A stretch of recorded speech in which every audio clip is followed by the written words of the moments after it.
Carlos is one of the coolest producers I know. This week we're going to be drinking Costa Rican La Pira red honey. My name is Steve Layton, and I travel the world finding amazing and delicious coffee for you to drink at home. Some make coffee difficult to understand and complicated, but here it's my job to make it easy and fun and tell you what's in my mug. So with Carlos, it's not always the most easiest of relationship, but he thinks about coffee in a really clever way. So he has, when he's washing the cherries, he puts the cherries into water, and he wants the water to get cold as it possibly can be. So he runs it across a zinc roof, and the wind hits it because he's in the valley, and it just hits the water and chills it down just a little bit more. And he thinks this is super important to bring out the acidity in the coffee, but also to just make sure that that cherry's almost frozen. He's also, very much into building things on the farm, so he's very handy.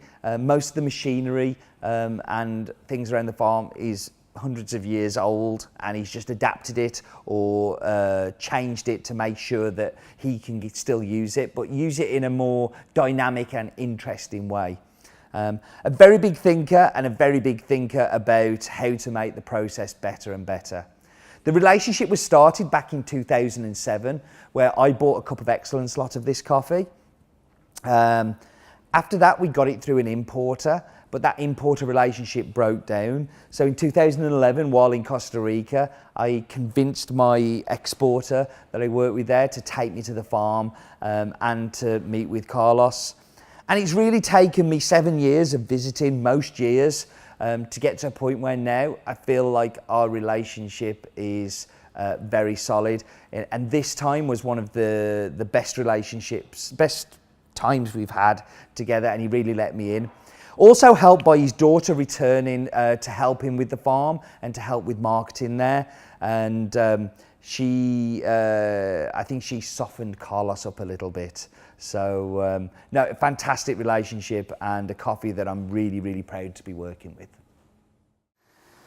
So I'm going to focus on the tasting notes this week for Costa Rica, and that's because this is a very delicious coffee. So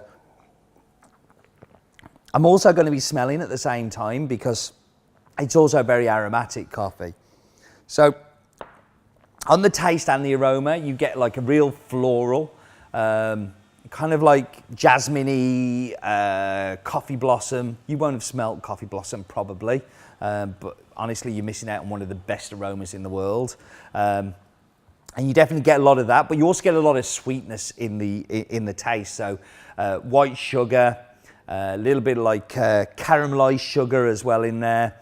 And yeah, the tasting notes for this coffee can change on the brew method that you end up going with.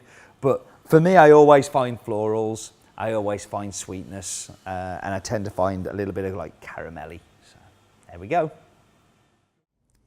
So I've talked about Carlos and La Pira, but I want to talk a little bit about some of his principles on the farm.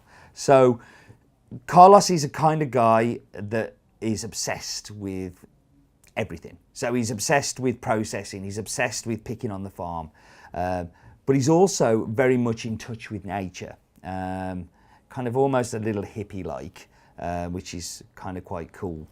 And Carlos very much believes in organic, very much believes in biodynamic principles, very much into the kind of whole thing around producing the coffee but caring for the environment. And I think this leads on to something which is really important with a producer and the responsibility they have for the land that they're working and looking after. Now, you can only work with and look after land when you pay more money for the coffee, so they have more money to be able to look after the land. Now, Carlos isn't organic certified, and there are occasions where he has to use certain things that would make him not able to be organic certified, but he works in something called organic principles. And I would say the majority of the producers that we work within organic principles, and that is only using things when you really have to use things, making sure that you don't put chemicals into the land that shouldn't be there.